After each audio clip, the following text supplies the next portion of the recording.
Yo. What's up, man? You wanna go hoop? Nah, I can't. I got a movie date downstairs. Oh, my fault. All right, go handle that. No, wait. Hey, have you seen The Best Man? Tay Diggs, Ninny Xiong, the best man? That one. Of course, why? My date wants to watch part 2, but I haven't seen the first one. So why not just watch that? I already told her I saw part 1. Well done. Okay, what do you wanna know? Everything. But be brief. Maybe you can just look this up? Come on, man. All right, so it starts with a shot of Harper's crotch in a bathtub covered in rose petals, and then the camera pans up to his bare naked chest. What the hell y'all got me watching? Look, man, Tay Diggs was like a sex symbol when this movie was out, so, you gotta give something to the ladies. I guess so. So, anyways, he's telling his girlfriend, Robin, that his book just got picked up for Oprah's book club. And she's like, that's great. I think we should start talking about marriage. Marriage? Wow. We're getting right into the story. I mean, the film's main plot does revolve around a highly publicized wedding, so... Oh yeah, right. It is called The Best Man. Yeah, so speaking of that, Harper has to leave and go to New York City to meet up with the groom because he's the best man, and to see his all-star cast of old friends from college. Who's the cast? So Ninny Xiong plays Jordan, who is Harper's old fling. There's Morris Chestnut, who plays the groom. Monica Calhoun, the bride-to-be. Harold Perrineau plays Julian, aka Murch. Terrence Howard is Quentin. Melissa De Sousa plays Shelby. Then there's Regina Hall, who plays Candy, and Sana Lathan plays Robin, who is part of Harper's love triangle. How is Harper in a love triangle? Well, the whole plot is that Harper's yet-to-be-released book falls into the hands of his friends who the book is based on, and he doesn't want them to read yet. But they've all read it except Lance. Oh, I get it. He lays some of their secrets throughout the book? No, just his secret. The one big honking secret that could tear the tight-knit group apart. He slept with Mia? How'd you guess? I mean, what else could it be? Yeah, so now Harper spends most of the movie trying to get his book back and hide it from Lance so he can be in marital bliss by the time the book is supposed to come out. So his plan is to let Lance get married and find out that his wife and best friend betrayed him after he can't do anything about it? Exactly. Are you sure Harper isn't the villain? Actually, I'm not sure. I'm thinking maybe he's an anti-hero. Yeah, kind of feeling that way. Also, Harper is questioning his future with Robin, so this trip is also for him to test his feelings, since everything seems to be leaning towards him sleeping with Jordan. They've never slept together? Not exactly. Back in college, they got really close, but never went all the way.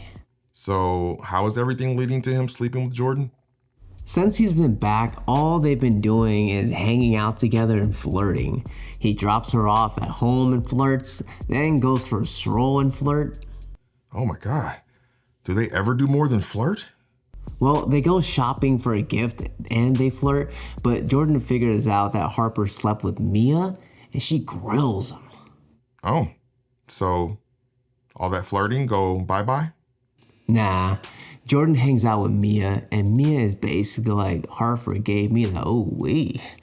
And that seems to make Jordan want Harper even more. So they hook up now? Well, Jordan does tell Harper that she wants to finally sleep with him because this is their moment, and she knows he can feel it too. So he tells her, no, sorry, I have Robin at home, and although we're working through some things, I love her, and I want to see it through? Oh, hell no. No. He's totally up for it. As a matter of fact, before they get it on, like he goes to Lance's bachelor party and he was like, I'm about to blow her back out. Damn. Yeah, but during the bachelor party, he gets wasted and careless and Lance sees that he's trying to hide the book from him. So Lance reads it to see why? He does, and he literally sees red.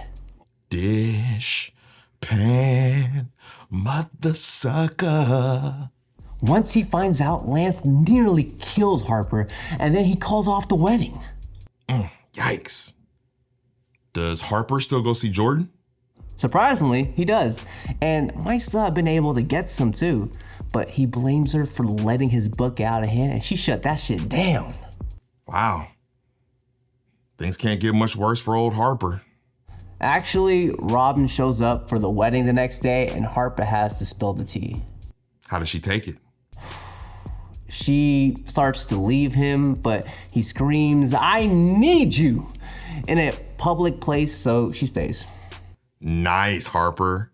Way to put her on the spot. So what happens next?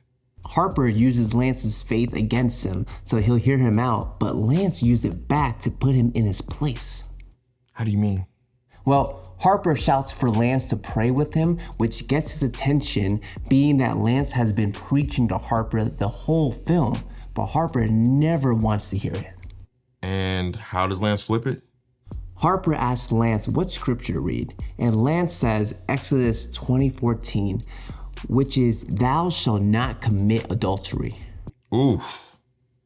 Got him.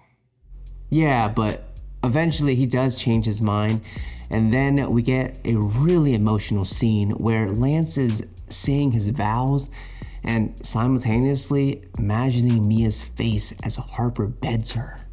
Good Lord. Yeah, but he makes it through, and then it's reception time where Harper makes a very moving speech about stepping out in faith and preserving what we have. Well, that's nice. So how does it end for Harper and Robin? Harper has a quick dance with Jordan and then tells Robin, "You don't live enough for today, just live in the moment," which is something she told him at the beginning of the movie. Then he proposes. Proposes they go back home and discuss all this? No, that they get married. Wow, Harper is a real piece of work.